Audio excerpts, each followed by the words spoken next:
तर मंथनच्या या गणित विषयामधील चौथ्या व्हिडिओमध्ये आपल्या सर्वांचं हार्दिक स्वागत। आजच्या व्हिडिओमध्ये आपण पाहणार आहोत की 3 अंकी संख्येची स्थानिक व दर्शनी किंमत कशा पद्धतीने आपण यावर आधारित उदाहरणे सोडवायची ते पाहूया। तर या ठिकाणी काय आहे की स्थानिक किंवा दर्शनी किंमत आपण कशाला म्हणतो, तर बघा या ठिकाणी एक उदाहरण दिलेलं आहे की 438। तर 438 या संख्येमध्ये प्रत्येक अंकाची एक स्थानिक किंमत आहे, वेगळी आहे, ठीक आहे। आणि दर्शनी म्हणजे काय की आपल्या जे डोळ्यांना दिसते ती किंमत। आता 8 हे काय आहे, 8 ची किंमत 8 आहे, 3 ची किंमत 3 आहे, 4 ची किंमत 4 आहे। तर ही झाली दर्शनी। दर्शनी म्हणजे काय, आपल्या डोळ्यांना जी किंमत दिसते त्याला आपण काय म्हणतो, दर्शनी। आणि स्थानिक किंमत म्हणजे काय की जी त्याची खरी किंमत आहे। तर आता 438 ची प्रत्येक अंकाची स्थानिक किंमत, याची किंमत किती आहे, तर याची किंमत आहे 8, ठीक आहे। याची किंमत किती आहे तर 30, याची किंमत किती आहे 30, याची किंमत किती आहे या ठिकाणी 400। अशी प्रत्येक अंकाची जी वेगळी स्थानिक स्थानानुसार त्याची किंमत असते।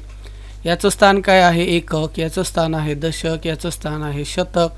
त्यामुळे प्रत्येकाचं स्थान जसं बदलत जातं तसं त्याची स्थानिक किंमत ही बदलत जाते, बरोबर।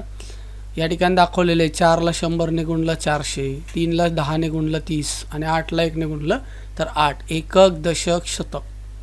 तर आता सर्वांच्या लक्षात आलेलं असेल की स्थानिक किंमत म्हणजे काय, त्या अंकाचं स्थान ज्या ठिकाणी आहे त्याला आपण काय म्हणतो, स्थानिक किंमत।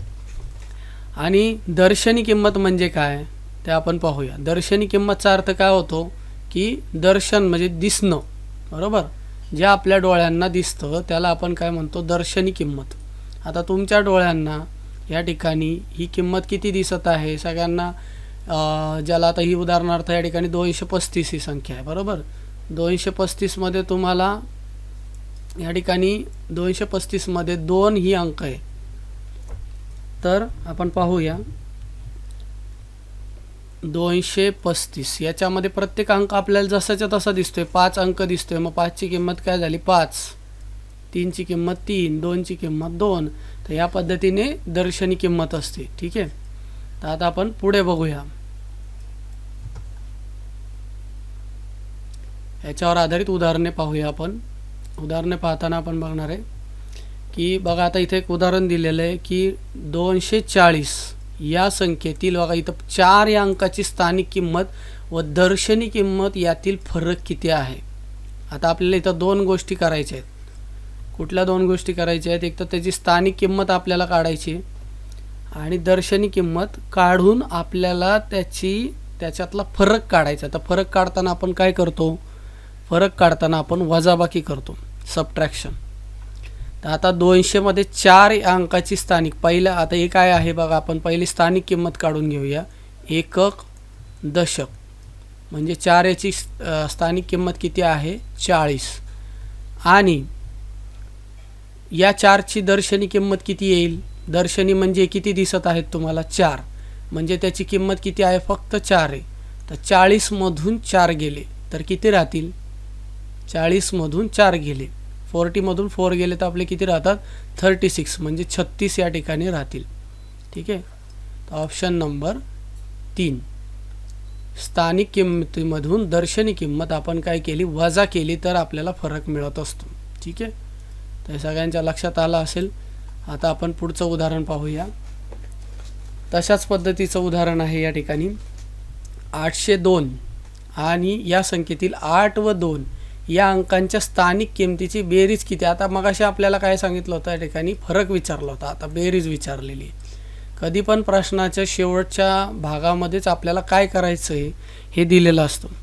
तर आता बघूया आपण 802 यामध्ये काय त्यांनी सांगितलेलं आहे की 8 आणि 2 या अंकाची स्थानिक किमतीची बेरीज किती।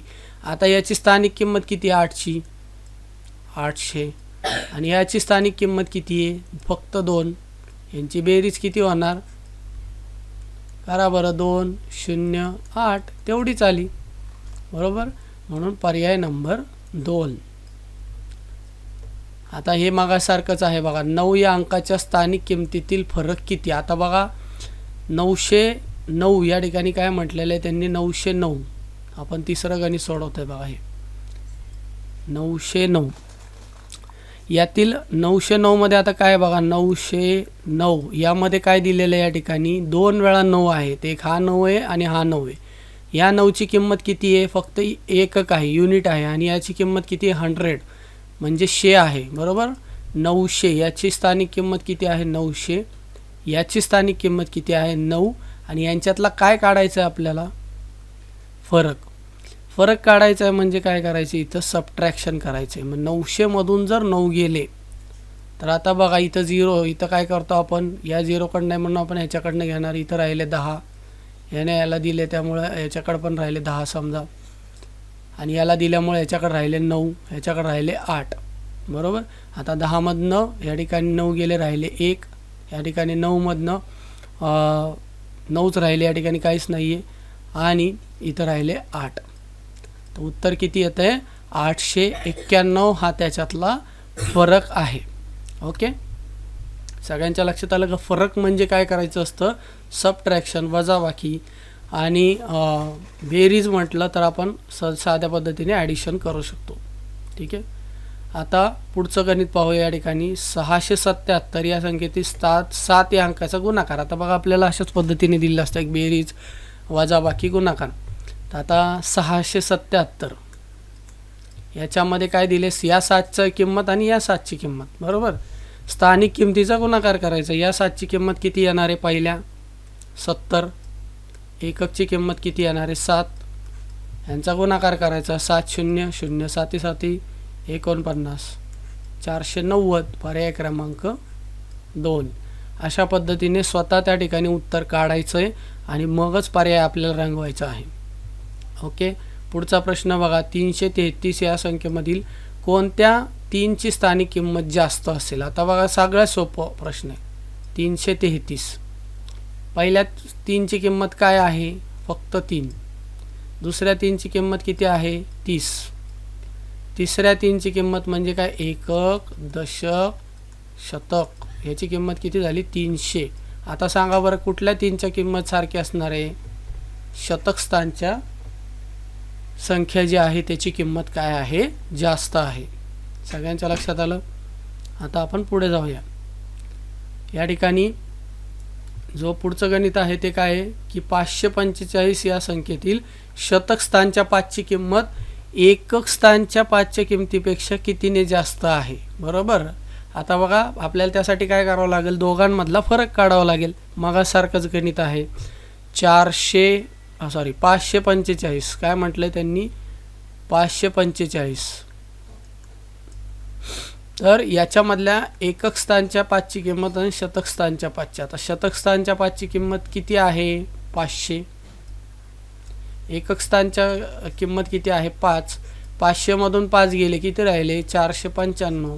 म्हणजे 495 पेक्षा 495नी काय आहे ही संख्या जास्त आहे. हे उत्तर त्याचं येते बघा. ओके, आता बघा 800 या किमतीत शून्याची स्थानिक किंमत जास्त असेल कोणत्या. आता बघा या शून्याची किंमत काहीच नाही, शून्याची, याची किंमत काय दशक आहे. त्यामुळं त्या ठिकाणी बघा आता शून्याची किंमत जी असते ती दोघांची सारखीच असणार आहे का, या शून्याची किंमत दशक स्थानच्या किमतीची जास्त असते.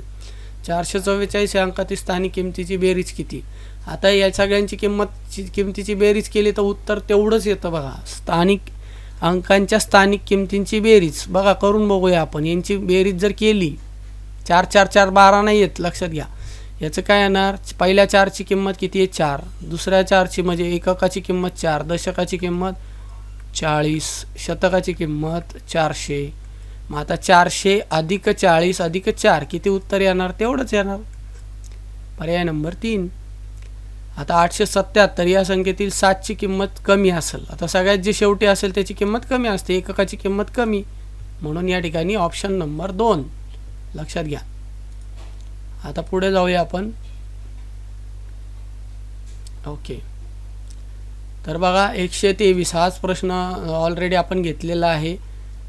आता 845 ही संख्या जर 11वा प्रश्न, 845 ही संख्या जर 548 अशी लिहिली तर 4 या अंकाची संख्या स्थानिक किमतीत कितीने बदल झाला. कितीने बदल झाला बघा बरं, काहीच बदल झालेला नाही. शून्याने जिथं होता ना 4 या अंकाची किंमत पूर्वी पण किती होती 40 आणि नंतर पण किती राहिली 40. त्यामुळे त्यांच्यामध्ये काही बदल झालेला नाही आहे, म्हणून ऑप्शन नंबर 4.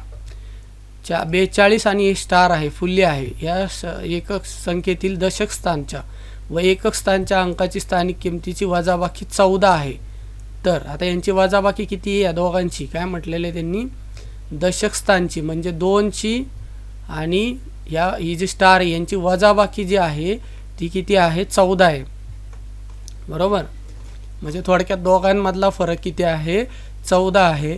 तर स्टारच्या जागी कोणता अंक येईल, तर आपण या ठिकाणी पर्यायातून पण जाऊ शकतो.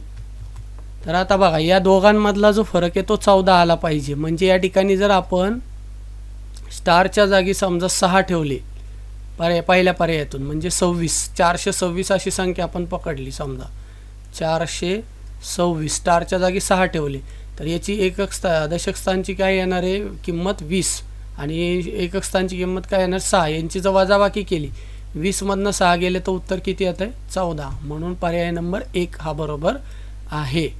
ठीक आहे, खूप सोप्या पद्धतीने गणित होतं हे. तर अशाच पद्धतीने तुम्ही त्या ठिकाणी गणितं सोडवू शकता, सराव करू शकता.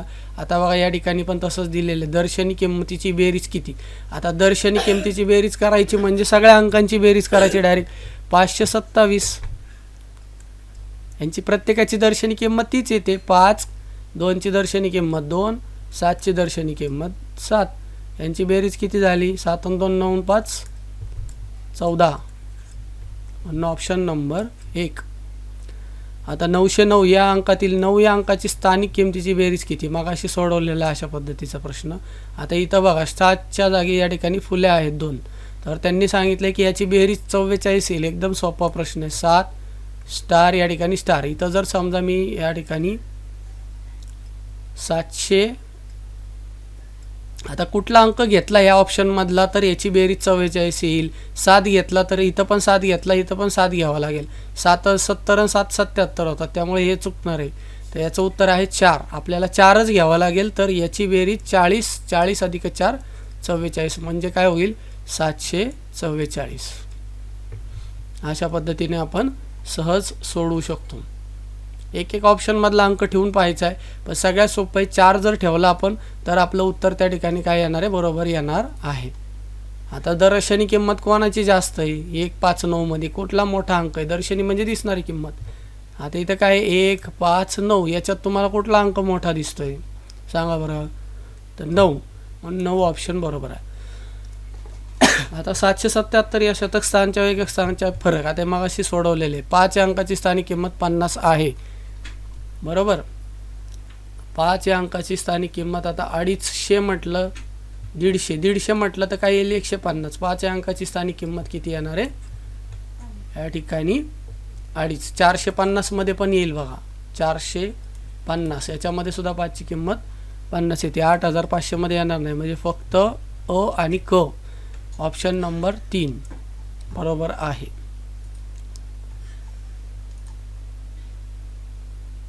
हे पण स्थानिक किंमतीतील सर्वात जास्त स्थानिक किंमत कोणत्या आहे, तर आता सगळ्यात जास्त स्थानिक किंमत 1 ची असणार आहे. बरोबर, जो अंक शतक या ठिकाणी शतकाची किंमत जास्त आहे. आता इथं पण बघा या ठिकाणी काय सांगितलेलं आहे त्यांनी की 7 या अंकाची जी दर्शनी किंमतीची बेरीज 14 येईल. आता याच्यातले कुठल्या दर्शनी किंमतीची याची 14 येईल, याची पण 14 येईल, याची 14 नाही येणार आहे. दर्शनी किंमतीची पुढीलपैकी कोणत्या, तर फक्त या ठिकाणी याची येईल, याची बेरीज जास्त येणार आहे अ आणि क. पर्याय नंबर 4, कारण याची बेरीज 7 आणि 7 14 येईल, याची 7 आणि 7 14 येईल, याची 21 येईल आणि याची फक्त 7 येईल. याची 21 येईल, याची 7 येईल आणि याची 14 येईल, याची 14, याची 14. म्हणून अ आणि क. दर्शनी किंमत म्हणजे काय सगळ्या अंकांची म्हणजे बेरीज करून पाहिजे 7 आणि 7 जे नंबर दिसतोय त्याची किंमत तीच असते. तर अशा प्रकारे आपण हा चौथा घटक सुद्धा पाहिलेला आहे. याचा जास्तीत जास्त सराव करा, सर्व उदाहरणं पुन्हा सोडवा.